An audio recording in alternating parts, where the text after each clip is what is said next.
तो सर आज गालो यूथ फेस्टिवल का ये फर्स्ट सीज़न है और गालो वेलफेयर सोसाइटी ने इसे उसके साथ उसके अंदर में ही किया है उसके एजिस में। तो सर आपको क्या लगता है कि ये प्रोग्राम किस हद तक आप लोगों के एक्सपेक्टेशन तक कितना उतर पाए है GYO के प्रोग्राम सर? ये हमारा फर्स्ट एडिशन है गालो यूथ फेस्टिवल। वैसे तो हम लोग कॉन्सेप्ट किया था 2 साल पहले कि हम लोग बड़ा से यूथ फेस्टिवल होगा। यूथ फेस्टिवल अपना यूथ गालो का यूथ को अपना कल्चर प्रिजर्वेशन और गेम्स एंड स्पोर्ट्स को आगे बढ़ाने के लिए एक यूथ फेस्टिवल कराएगा बोल करके। फिर भी कोरोना काल का वजह से हम लोग इसको एक्सटेंड करना पड़ा है। फिर हमने बासार में भी हम लोग को अनाउंस किया था हमारा GYO टीम ने, वो हमारे बैनर में काम कर रहा है गालो यूथ ऑर्गेनाइजेशन ने। तो उन्होंने फिर वहाँ नहीं हो सका है। फिर भी एक बिगिनिंग तो होना पड़ेगा क्योंकि बाकी बहुत सा ये भी एक यूथ फेस्टिवल करा करके हम लोग अपना जो गालो का ट्रेडिशन कल्चर प्लस अपना स्पोर्ट्स मॉडर्न स्पोर्ट्स या ट्रेडिशनल स्पोर्ट्स ये को दिखा करके एक हम लोग का एक टूरिज्म पोटेंशियल को भी बढ़ाना है। उसी संदर्भ में हमने ये गालो यूथ फेस्टिवल को हम लोग शॉर्ट स्पान में हम लोग यहाँ लार्ज स्केल पर करने हैं, लेकिन हम लोग एक हम लोग संदेश देने के लिए फ्यूचर जनरेशन्स को कि हम लोग ये खेल कूद और अपना रीति रिवाज और कल्चर को कैसे मेंटेन करेगा। और स्पेशली हम लोग का ये जो ड्रग अवेयरनेस प्रोग्राम इसमें बहुत हम लोग का गालो यूथ ऑर्गेनाइजेशन वाला लोग हमारा फ्रंटल यूथ ऑर्गेनाइजेशन है GWS का, तो उनका द्वारा बहुत यहाँ में हम लोग कार्यक्रम कराया है। 2 साल में हम लोग ने बहुत ये ड्रग अवेयरनेस कैंपेन कराया है। और आज भी थीम भी वही है। हम लोग अपना ये जो अरुणाचल में एक तो प्रॉब्लम बन गया, एक मैनेज हो गया, उसको हम लोग जितना सोसाइटी है और गवर्नमेंट हम लोग सब कोशिश कर रहा है। और यहाँ हमारा आलो में जो मदर विजन है वो उन लोग ने बहुत काम किया है। बहुत से ड्रग एडिक्ट को डी एडिक्ट किया है और रिहेबिलिट किया है। और आज हम देखा गया कि आज जो डी एडिक्शन कैंप से निकल करके आज समान लाइफ जीने का उन लोग रास्ता चुन लिया है। और आज वॉलीबॉल कंपटीशन भी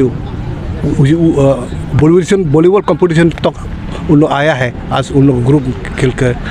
इसलिए मदर विजन को भी बहुत बहुत धन्यवाद। और हमारे स्पेशली हमारे जितना गालोस है उन लोग को भी यही रिक्वेस्ट है कि ऐसा यूथ फेस्टिवल में आप लोग भी एटलीस्ट यूथ लोग को जगाने के लिए आप लोग भी कंट्रीब्यूट कीजिए, पार्टिसिपेट कीजिए। इस बार तो हम लोग छोटा स्केल में किया है, लेकिन next time with all our GWS GSU and our elected legislators हम लोग अच्छा वे में हम लोग और लार्ज स्केल में कराएंगे। सर आप जैसे कि आपने बताया कि आप जितने भी ड्रग एडिक्ट थे उन्हें एज ए इंडिविजुअल आप क्रिमिनल के तौर पे या फिर उन्हें एक ऑफेंडर के तौर पे नहीं देखते, उन्हें विक्टिम आपने उनको विक्टिम का टर्म दिया, उसे आप थोड़ा सा और एलाबोरेट या हाईलाइट कर सकते हैं? मैं इसलिए उनको विक्टिम ऐसा बोल रहा था एज ए इंडिविजुअल। ऐसे लॉ में आप जैसे NDPS एक्ट में उसमें वेरियस सेक्शन है आपका कंजम्पशन का, पोसेशन का और ट्रैफिकिंग का। उस पर भी depends on the types and quantities of drugs, उसका अनुसार सज़ा अलग अलग होता है। और NDPS में जनरली हाई फाइन एंड जो सज़ा होता है इम्प्रिजन में भी 7, 8, 9, 10 ईयर्स का, मिनिमम 3 ऐसा कुछ होता है। तो इसलिए लॉ में तो आप अगर कंजम करता है, प्रोसेस करता है ज़्यादा क्वांटिटीज़ में, तो उसमें आप एक्यूज़ होते हैं, क्रिमिनल बनते हैं। लेकिन जब हम स्टडी किया अरुणाचल का, specially in context of Arunachal, तो देखते हैं तो actually they are victim of the situation. Society का एक विक्टिम है।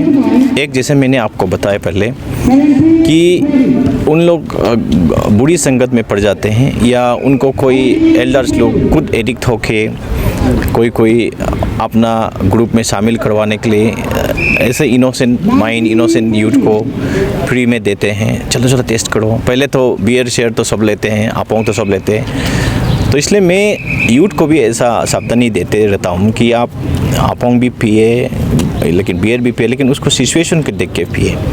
अपना घर में या पार्टी में वो अलग बात है, कभी कभी लेते भी हैं तो, लेकिन चुपके से आप जंगल में बैठ के या नदी में चुपचाप बैठ के कहीं कोना में, अगर सबसे दुनिया से आप बस के चुपके बैठ के कोई अगर पिलाता है अपोंग सपोंग या बियर, उसका मतलब उनका इंटेंशन गलत है, और बाद में आपको ड्रग्स भी पियो बोलेगा। तो इसको भी ट्राई करो। इसलिए इन लोग एक तरफ से इनका विक्टिम है, दूसरा है आजकल जैसे मैंने अभी भी स्पीच में बोला, कैपिटल में भी मैं देखा, आलो में भी देखता हूँ, बहुत जगहों में देखता हूँ, पेरेंट्स लोग जो है बच्चों को पहले जितना केयर करता था पेरेंट्स, आजकल का पेरेंट्स लोग पार्टीबाजी में बहुत बिजी रहता है, मीटिंग में काफ़ी बिजी रहता है।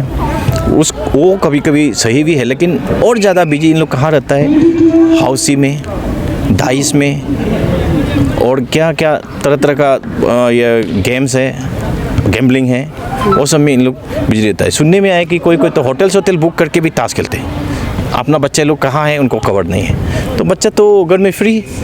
और आजकल का इंटरनेट का, मोबाइल का ज़माने में कौन कौन लोगों से, किस किस तरह का लोगों से उनका मतलब पाला पड़ जाता है, कांटेक्ट रह जाता है, इनका चैटिंग हो जाता है। फिर उन लोग यूथ में आपका जब हॉट ब्लड टाइम में सब कुछ एक्सपीरियंस करने भी कभी कभी हो जाता है, उसमें इन लोग भाग जाते हैं। तो इस हिसाब से हमें उनको विक्टिम मान रहा हूँ। और टीचर्स, जैसे मैंने बताया, टीचर्स जो पहले अपना बच्चों से भी ज़्यादा प्यार करते थे स्टूडेंट को, अभी तो टीचर और स्टूडेंट का रिलेशन मतलब ख़त्म हो गया है। टीचर्स लोग, जैसे हमारा गांव की बात करने से कॉम्बो, पहले वहाँ पे टीचर्स क्वार्टर नहीं होते थे, टीचर्स लोग लड़ते थे एक दो क्वार्टर उसमें बैठने के लिए, तो हमारे गांव वाले क्वार्टर बना देते थे। अभी तो वहाँ पे पूरा बिल्डिंग मतलब आरसीसी, कम से कम एसपी टाइप का कभी क्वार्टर से एक भी टीचर नहीं बैठे, क्योंकि टीचर लोग आलोंग में एंजॉय करना चाहते हैं। यहाँ भी इनको पार्टीबाजी मौज मस्ती में उन लोग एंजॉय करना, कब गांव में नहीं बैठता है। तो स्टूडेंट भी बहुत कम हो गया। पहले हमारा क्लास 8 तक गांव में थे, तो इसमें 400-500 स्टूडेंट होते थे, कॉम्बो बड़ा बस्ती है। अभी तो क्लास 10 तक है 96 स्टूडेंट, 100 भी नहीं। तो ऐसा मतलब विशेष सर्कल होके बच्चे लोग भटक जाते हैं, भटक जाते हैं। तो इसलिए मतलब मैं बहुत दुख हूँ कि बहुत यूथ से दे आर एक्चुअली इनोसेंट, इनका माइंड इनोसेंट था शुरुआत में, अभी विक्टिम हो गया मतलब ये ड्रग एडिक्शन का। और इन लोग बाद में विक्टिम तो है, लेकिन कभी कभी इन लोग क्राइम भी करते हैं। जैसे मैंने इस पीस में बोला, जैसे उनका मम्मी पापा कुछ हद तक इनको पैसा कुछ देते हैं, बाद में तो मम्मी पापा काफ़ी तक जाते हैं। इनको जो स्पेशली जो एडिक्ट है हायर मतलब जो ड्रग्स का, जैसे आपका हेरोइन सोरोइन, तो इनको हर दिन 3-4,000 चाहिए। वो तो हम लोग भी मतलब नहीं हो सकता, हमारा जो सैलरी इतना होता है कुछ ये जो बाबू लोग का और थोड़ा लोअर रैंक्स का पुलिस में भी। तो इसलिए इन लोग क्या करते हैं, स्नैचिंग करते हैं, मोबाइल स्नैचिंग करते हैं, गाड़ी स्नैचिंग करते हैं, छोटा मोटा मोटरसाइकिल, और रास्ता में पर्स, लेडीज़ का भी जेंट्स का भी पर्स कभी कभी स्नैचिंग करते हैं। कभी कभी इन लोग जो बाहर से आने वाले जो माइग्रेंट लेबरर्स है, इन लोग जो है शाम को किसी बिल्डिंग बना के जा रहा होता है, ये दिन का हाजिरा लेके उसको भी लूटते हैं ग्रुप करके। तो ये मतलब ऐसा हो कि इन लोग तो हो रहा है।